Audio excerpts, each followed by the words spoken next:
एक छोटे से गांव में मनोज रहता था।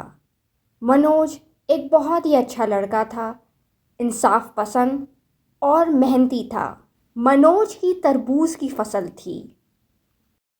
मनोज ने एक दिन आके देखा कि उसकी फसल पूरी बर्बाद हो गई है।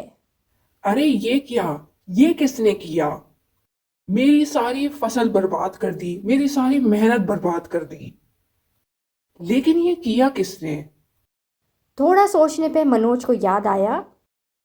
कहीं ये उस शेर का काम तो नहीं है जो आए दिन जंगल से यहां आकर लोगों को तंग करता है? इस शेर ने तो हमारी जिंदगी ही अजाब करके रख दी है। अब मैं क्या करूं? मेरी तो सारी फसल बर्बाद हो गई। मनोज अपने घर पे बहुत परेशान बैठा था। उसको समझ नहीं आ रहा था कि अब वो क्या करे। मनोज की बीवी ने उससे पूछा। अरे, आपको क्या हुआ है? आज आप बहुत जल्दी आ गए और बहुत परेशान भी लग रहे हैं। मनोज ने अपनी बीवी को सारा वाकया बताया कि कैसे उसकी तरबूज की फसल पूरी बर्बाद हो गई है। ये सुन के उसकी बीवी भी बहुत परेशान हो गई। ये तो बहुत बुरा हुआ। अब हम क्या करेंगे? मुझे तो कुछ समझ नहीं आ रहा कि मैं क्या करूं। क्यों ना आप राजा पृथ्वी के पास जाएं और उनको ये सब बताएं। ये तो अब आए दिन सबके साथ हो रहा है। राजा को इसकी खबर होना जरूरी है। तुम ठीक कह रही हो। मैं अभी राजा के पास जाता हूँ और उनको सब बताता हूँ। ये कह के मनोज राजा के महल के लिए निकल गया। राजा पृथ्वी एक बहुत ही ईमानदार राजा था। राजा को हर वक्त अपने लोगों की फिक्र रहती थी। राजा ने अपने वजीर से कहा। बहुत वक्त गुजर गया है, मैंने बाहर जाके अपने लोगों का हाल चाल नहीं पूछा है। मैं सोच रहा हूँ कि मैं बाहर जाऊं और उनका हाल चाल पूछ कर आऊं। ये सुन के वजीर ने फौरन कहा। राजा साहब, आपको पता है कि आपकी जान को खतरा है। पिछले साल भी आप पे हमला हो चुका है। आपकी जान हमारे लिए बहुत जरूरी है। आप फिक्र नहीं करें। मैं हर थोड़े दिन बाद लोगों से उनकी परेशानी पूछता रहता हूँ और अपने सिपाहियों को भी भेजता हूँ, ताकि अगर किसी को भी कोई परेशानी है तो वो हमें बता सकता है। वो तो सब ठीक है, लेकिन ये लोग मेरी जिम्मेदारी हैं। राजा साहब, आप मुझ पे यकीन करें, मैं आपको कभी मायूस नहीं होने दूंगा। राजा का ये वजीर बहुत चालाक आदमी था। वो नहीं चाहता था कि राजा महल से बाहर जाए और उसे लोगों की हालत का पता चले, क्योंकि अगर राजा को लोगों की हालत का पता चला तो सबसे पहले शामत वजीर की आएगी। राजा पृथ्वी को तो बेवकूफ बनाना बहुत ही आसान है। अचानक एक सिपाही आया। वजीर साहब, एक शहरी मनोज आया है। वो राजा पृथ्वी से मिलना चाहता है। ये सुन के वजीर ने बोला। वो जो भी शहरी है उसको मुझसे मिलाओ। राजा अभी बहुत मसरूफ हैं, वो किसी से मिल नहीं सकते। थोड़ी ही देर बाद मनोज आ गया। वजीर साहब, मेरा नाम मनोज है। मैं राजा पृथ्वी से मिलना चाहता हूँ। मनोज, तुम्हें जो भी मसला है तुम मुझे बता सकते हो। राजा साहब अभी बहुत मसरूफ हैं। लेकिन मैं तो सिर्फ राजा को ही बताना चाहता हूँ। देखो, तुम्हें अगर अपना मसला बताना है तो मुझे बता दो, वरना तुम यहां से जा सकते हो। मनोज ने वजीर को सब बताया कि कैसे उसके और बाकी सब लोगों की फसलें तबाह बर्बाद हो रही हैं। हाँ मनोज, मुझे मालूम है इन सब के बारे में। मैं राजा से बात करूंगा और हम इसका कोई ना कोई हल निकाल लेंगे। इस पर मनोज ने जवाब दिया। लेकिन वजीर साहब, ये तो पिछले एक साल से हो रहा है। हम सब बहुत परेशान हैं और कोई हमारी मदद को नहीं आता। वजीर ने जवाब दिया। देखो मनोज, बहस नहीं करो। मैंने कहा है कि मैं राजा से बात करूंगा तो बात खत्म। अब तुम जा सकते हो। मनोज को पता था कि वो वजीर बहुत ही झूठा है। वो राजा को कुछ भी नहीं बताएगा।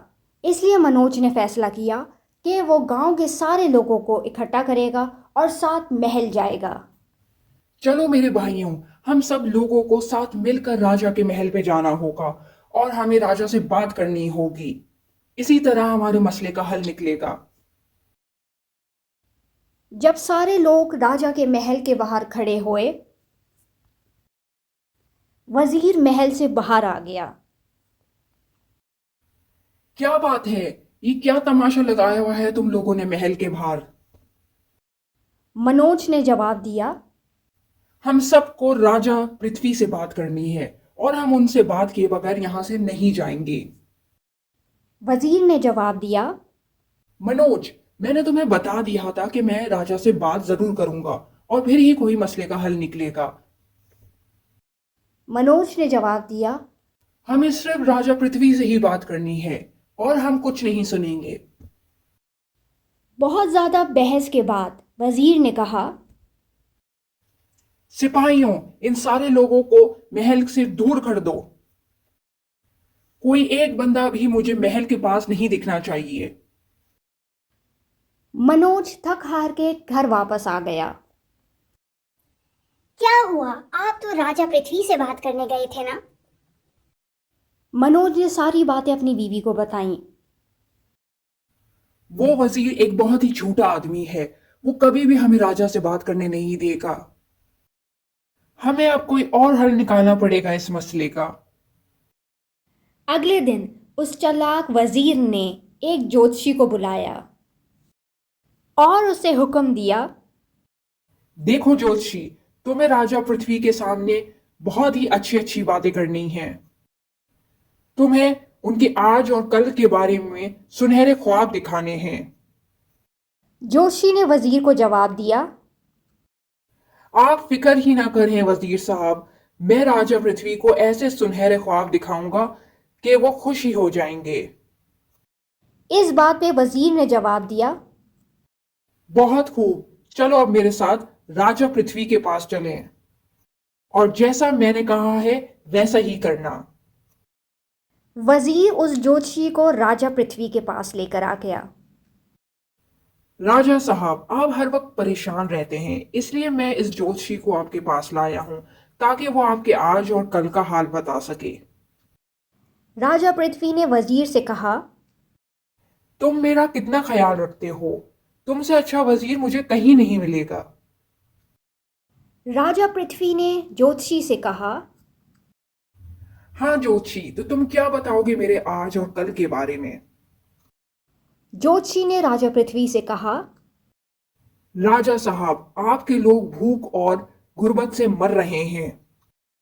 आपकी सल्तनत का बहुत बुरा हाल है और आइंदा कुछ सालों में आपकी सल्तनत का नाम लेने वाला भी नहीं होगा। ज्योतिषी को ऐसे बातें करते हुए देखकर राजा पृथ्वी हैरान रह गया। वजीर ने फौरन से ज्योतिषी को बोला, ए ज्योतिषी, पागल हो गया है क्या? क्या बोले जा रहा है हमारे राजा के सामने? इससे पहले कि वजीर उस ज्योतिषी को महल से बाहर निकाल देता, राजा पृथ्वी ने उसको रोक दिया। राजा पृथ्वी ने कहा, रुक जाओ वजीर, मुझे इस ज्योतिषी की बात सुनने दो।